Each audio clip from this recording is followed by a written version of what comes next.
Well, we have been hearing about this Earl Sweatshirt album for a few months now. First time I was hearing about it, Alchemist was doing an interview with Fantano even. And he mentioned that Earl had some new shit coming out, that Alchemist had been working with him on it, had a couple beats on it, and that it'd probably make its way out here in 2022, early 2022. And dropped the single, Tabula Rasa, too, which I think we're going to talk about here as we progress through the track list. We got a fairly short album here, which is usually the MO from Earl. He is one of those rappers, and we've talked about guys like Ka and other people in here like Makami and shit, where shorter can honestly sometimes be better for them because they are boiling so many thoughts down, or just like this rapid line to line lyricism that like going through a gauntlet of that for 30 minutes is like crazy, and really it can really be replayable. That's one of the things we loved about Descendants of Cain by Ka, and other albums that are like that, are bite-sized, they move quickly, but there's like a ton of food for thought. That's kind of what this is feeling to be for me. Just looking at the producer list on here, I heard that there was going to be a lot of Black Noise production on here, which Black Noise can be pretty dope, makes some pretty dope beats. It has so he has 4 beats on here. I think we see him the most often with 4 beats on here in 2010, which is I love, of course. A Vision featuring the Loopers, that's a Black Noise beat as well. And Black Noise on the final 2 tracks as well, closing the album out with Titanic, another single, and Fire in the Hole, which is another very, very good song here. We do have The Alchemist twice on the opener, Old Friend, and then we have him on the song after Tabula Rasa, which is another one of my favorites too, actually. It's Lie. I do think this is a little bit straight away from some of his other stuff, but it feels like every album he kind of tweaks a bit, The most interesting thing that he does here is keep the dusty lo-fi,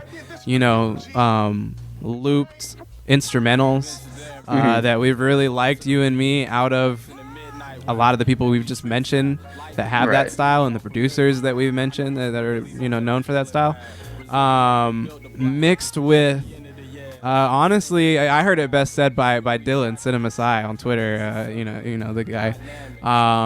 There's like some Lucky tracks in here, like low-key. There's like, it was just a bunch of demos or like B-sides of stuff that he didn't unreleased tracks that he put out under a different name. Some of this stuff kind of reminded me of that, because there was like a little bit of like lo-fi trap influence on some of those songs as well.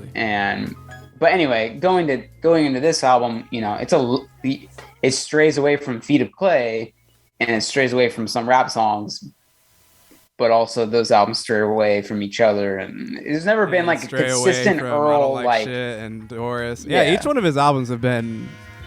He's always been significantly different. Yeah, he's trying new things. That said, like I like this. I mean, I think it does remind me of like, I think The Loopers has been, doing this kind of stuff for a while now. Like I think, he's got that great like. What's the Gremlin album? Is it just called Gremlin? It's called Gremlin.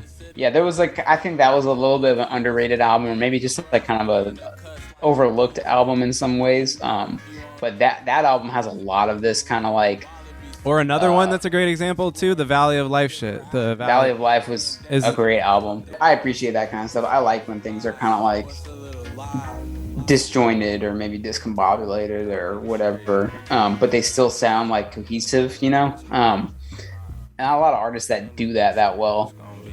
It does feel like shorter projects lend itself better to that. I think like the more discombobulated you get, and like for longer periods of time, the more you're subjected to it, the more you're like, I'm kind of like getting over this. Can go wrong, you know, with a long album that's constantly taking you from here to there to there to there. Right.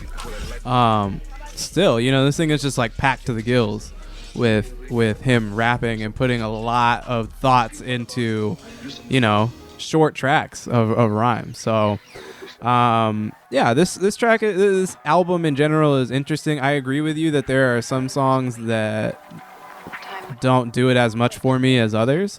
Even like the Loopers track, actually, is funny. I kind of differ from you on that. That's like on the bottom end for me. And yeah, again, nothing in here that I don't like. Nothing in here that I think like really jolts the momentum of the project at all. So this fire and the whole beat, I love this shit. Oh, I think actually, I was saying God Laughs might be my favorite. I think Fire in the Hole is probably my favorite song. It's a great closer too. I didn't notice this until my most recent listen, but the fade out on it at the end is really nice. And it's a nice touch and close to the end of the album. Yeah, overall, man, I'm impressed with Earl always wanting to do something different, always coming out with well, now, you know, like coming out with something that's really clean, and something that he's clearly been like had his mind on and been thinking about a lot lately, enough to like pour a lot of thoughts into this project. So I kind of expect moving forward to continue to get enjoyment out of hearing this just on a easygoing listen level, but then also on like if I'm deep diving the lyrics and kind of noticing some of the smaller touches.